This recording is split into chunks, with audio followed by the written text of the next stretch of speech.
E vamos fazer contato com a pesquisadora e professora associada de Direito Penal e Criminologia da Universidade Federal do Rio de Janeiro, UFRJ, Luciana Boatê. Bom dia, Luciana. Bom dia, tudo bem? Tudo... Obrigado pelo convite para estar aqui conversando com vocês. A gente que agradece sua presença, Luciana. Bom, a gente começa agora com uma informação que chegou há pouco aqui pra gente da prisão temporária da ativista bolsonarista Sarah Winter, né? Ela que faz parte do tal grupo dos 300 e que inclusive alguns dos integrantes fizeram um ataque ao STF com fogos de artifício nesse final de semana. Como é que você vê, primeiro, essa prisão, Luciana, e também essas manifestações reiteradas aí contra o STF, chegando até esse limite aí do que a gente viu no fim de semana? A gente tem visto que essa política empreendida pelo governo Bolsonaro, de ao mesmo tempo incentivar, tensionar que grupos mais radicalizados pratiquem ações assim, que tragam essa instabilidade, e ao mesmo tempo, por outro lado, não se dizendo responsável por tais ações, tem levado, na minha avaliação, a um encrudecimento assim, e uma situação que realmente se tornou insustentável, né? Esse ataque ao STF, e com todas as críticas que qualquer pessoa no uso de sua liberdade de expressão possa ter, né, a qualquer instituição, o fato é que o que está se vendo hoje por parte desse grupo é uma aposta, é uma lógica de fazer política, né, por meio de ataques e por meio de fake news. Portanto, especialmente essa ativista, ela foi alvo do inquérito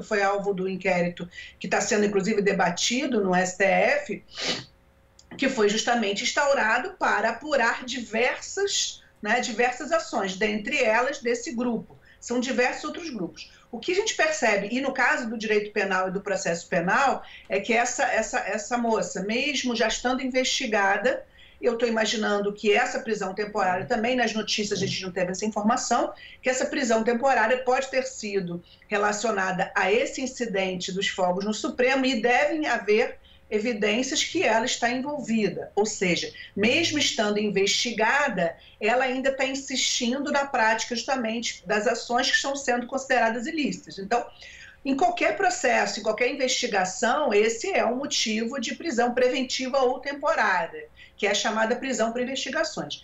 Agora, se me permite só acrescentar um comentário sobre isso, eu vejo também por parte dessa ativista uma tática política dessa performance. Ela faz uma performance e ela vai usar essa prisão também contra ela. Para mim, ela estava provocando, inclusive, essa reação para se fortalecer enquanto opositora ou enquanto personagem. Ela é uma personagem, né? Então, também eu acho que, no caso dessa ativista, talvez tenha que ser feito até um exame de sanidade mental. Eu vejo que ela tem alguns traços, não sou especialista, mas assim, o tipo de ataque e essa externalização dessa conduta, ameaças ao Supremo, gravadas em vídeo, não costumam ser comuns nesse tipo de processo. Ou seja, a pessoa não expressa essa intenção criminosa de forma tão evidente. Então, eu vejo aqui com preocupação esse cenário, porque ela é colocada nessa evidência que ela própria busca,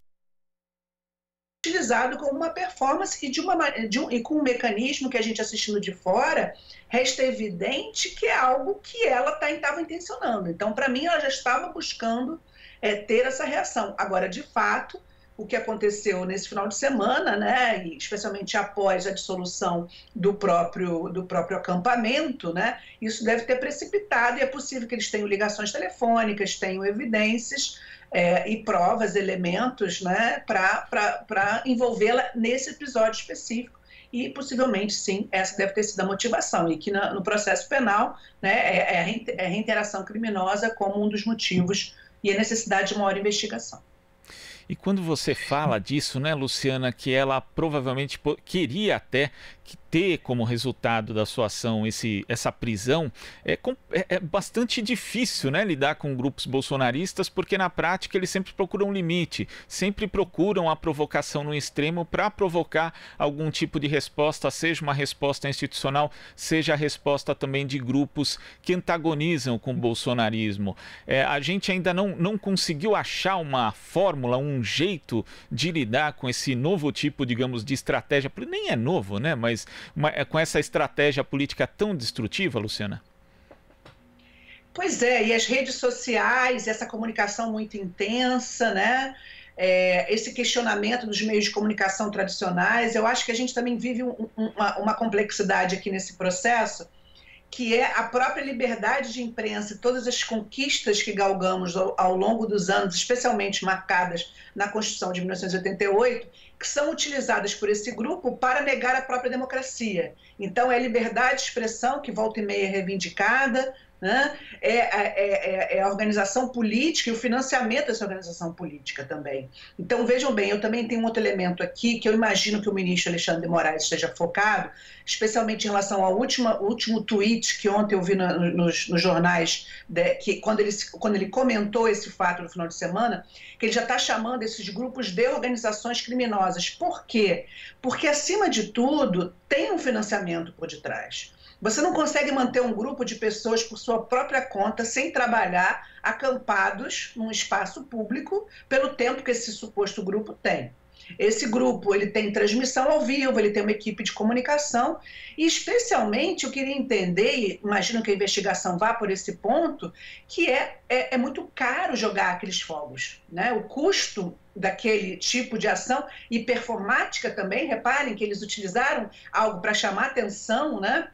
É uma tática que, como você diz, não é nova, mas ela ganha uma grande intensidade quando gera essa repercussão nas redes sociais. Então, para mim, o mais importante nem é essa moça, que eu vejo claramente que ela deve ter problemas, ela busca também uma carreira política a qualquer custo, ela busca se inserir, né? Tem ali, na minha avaliação, com todo, né, sem querer também patologizar ninguém, mas tem um certo desequilíbrio ali, não é algo que é comum a gente ver, mas ao mesmo tempo tem uma organização criminosa e tem pessoas com dinheiro que financiam esse movimento. Eu acho que o nosso foco deveria estar na busca, eu estou imaginando que o ministro Alexandre de Moraes está nessa linha, porque aí ela é colocada como uma figura, mas quem está por detrás, fazendo a verdadeira política, está oculto e precisamos descobrir quem é.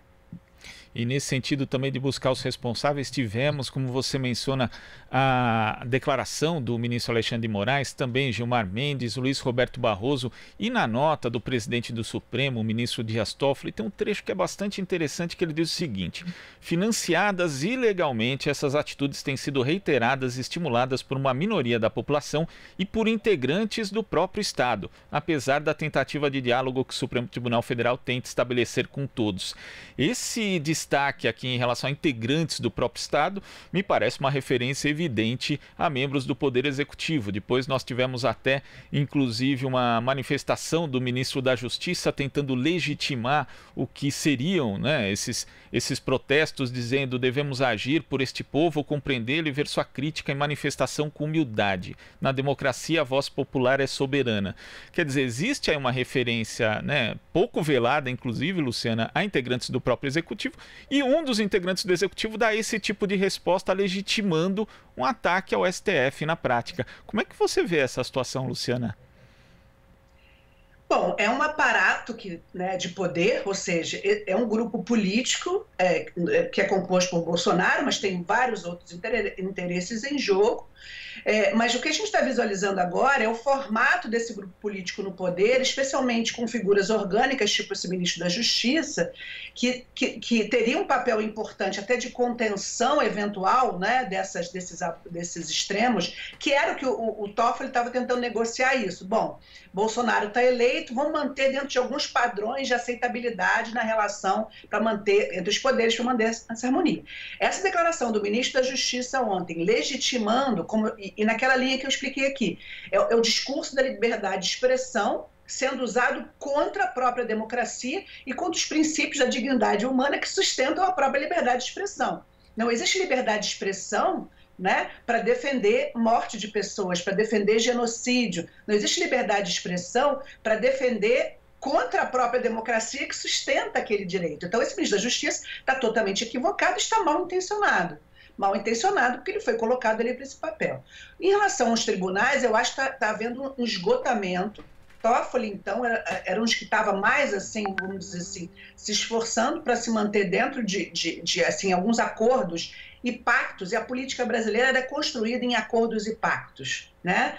Nós vemos como são acordos e pactos da elite por cima que definem a política nacional.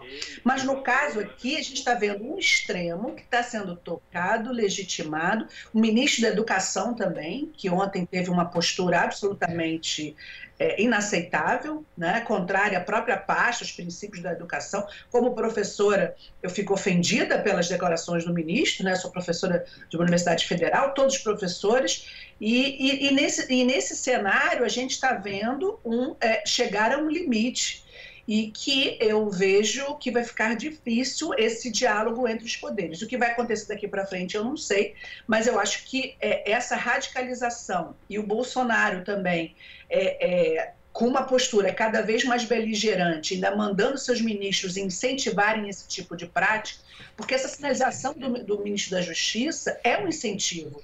E também pode ser um mecanismo de apoio velado. Portanto, nós estamos diante de uma crise muito grave e que vai precisar ser apurada a fundo. E dentro desse clima de confrontamento, a gente tem também o papel dos militares, né? Os ministros do Supremo Tribunal Federal já vêm se manifestando a respeito de uma tese bastante esdrúxula, né? A respeito da interpretação do artigo 142 da Constituição Federal, que há pessoas que julgam que aquilo ali justificaria uma intervenção militar do ponto de vista até legal. Obviamente, os ministros do Supremo estão se manifestando de forma contrária a esse tipo de interpretação. Tivemos, depois disso, aí, uma nota conjunta do presidente Jair Bolsonaro, do vice Hamilton Mourão e também do ministro da Defesa, Fernando Azevedo Silva, meio que contestando justamente o Supremo Tribunal Federal, e ainda tem a entrevista do general Luiz Eduardo Ramos, à revista Veja, fazendo uma ameaça também pouco velada à própria oposição. Como é que você vê o papel dos militares dentro desse governo Bolsonaro nesse clima de confronto, Luciana?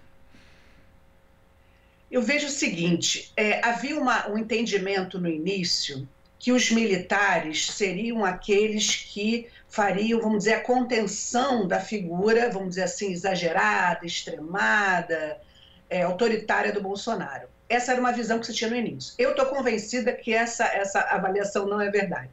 Eu estou convencida, primeiro, que Bolsonaro ele não tem nem a inteligência capaz de articular tanto essa política assim.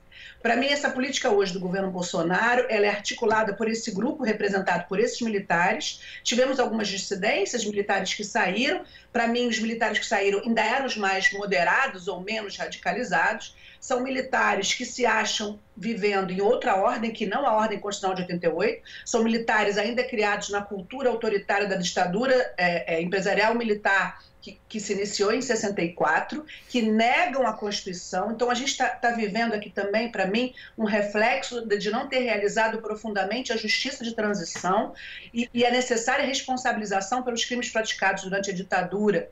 Mas não só a responsabilização penal, a responsabilização das instituições. Essa cultura militar que está hoje esprairada também pelas polícias e que é potencializada por esse governo Bolsonaro, que manipula também esses sentimentos de ódio, esse sentimento de violência e de indignação contra a própria democracia. Isso é fruto dessa cultura representada por esses generais, e penso também que está no momento de se começar a investigar esses generais por suas declarações, porque é inaceitável, e nós estamos ainda sob a vigência da Lei de Segurança Nacional de 1983, né? Que foi uma lei também fruto de um processo de abertura, de uma certa negociação, mas nem essa lei de 1983, ainda antes do fim do período marcado do regime militar, esses representantes e ministros militares estão seguindo.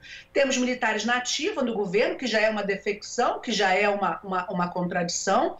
O artigo 142 é muito claro, o Supremo disse o óbvio, e nem o óbvio, repetindo o óbvio, essas pessoas parecem entender, porque eles não têm a leitura e não se entendem regidos por uma Constituição Democrática de 88. Eles ainda estão com a cultura militarizada, autoritária e irresponsável, porque não é possível estar no poder e defender contra as próprias instituições que deveria estar defendendo. Então, eu acho também que já passou do momento de a gente parar de olhar só para o Bolsonaro e ter um olhar bastante crítico e enérgico para declarações e para as ações que esses ministros e a responsabilidade das Forças Armadas como um todo. O general nos Estados Unidos foi lá se manifestar após ter sido criticado internamente por sua postura naquela manifestação absurda de Donald Trump no momento das manifestações antirracistas nos Estados Unidos. Está na hora desses generais, dessas pessoas que estão ocupando cargos nos ministérios vindos da área militar, de serem também responsabilizados. E das próprias Forças Armadas serem também chamadas a definir. São essas pessoas que estão hoje no governo representam o pensamento dominante das Forças Armadas? É isso que eu queria saber. Porque se essas pessoas estiverem representando, nós temos um problema muito grave no país. Nós sabemos que não há um pensamento unânime, mas está na hora também da gente cobrar responsabilidade. Não é possível termos uma polícia que mata e é legitimada a matar. Temos exército, temos forças armadas que deveriam defender a democracia e que estão praticando todos os dias atentados à democracia por meio de manifestações como aquelas. E fora os juristas de plantão, mas as ditaduras sempre tiveram militares e juízes de plantão para defender sua própria política autoritária e muitas vezes genocida. Infelizmente, Luciana, queria agradecer muito a sua participação aqui no Jornal Brasil Atual e até a próxima. Muito obrigada, bom dia. Bom dia para você e para todos que nos escutam. Bom dia. Conversamos aqui com a pesquisadora e professora associada de Direito Penal e Criminologia da UFRJ, Luciana Boatê. Você está ouvindo Jornal Brasil Atual. As notícias que os outros não dão.